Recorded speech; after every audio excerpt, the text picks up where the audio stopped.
Kaixo Inez, orain ikusiko dugu audio bidalketa nola egin.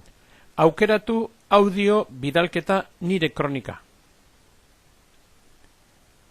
Windows Explorer eduki behar duzu instalatuta. Pantaila hau irikiko zaizu.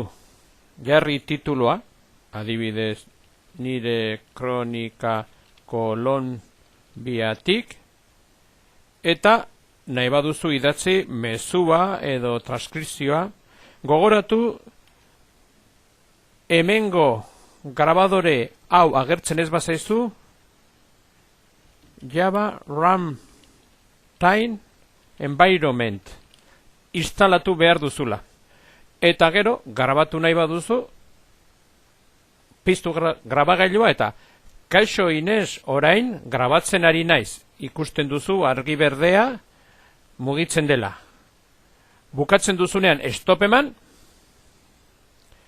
zure konputagailuan salbatu nahi baduzu save aukeratu, eta niri bidaltzeko mezua bidali.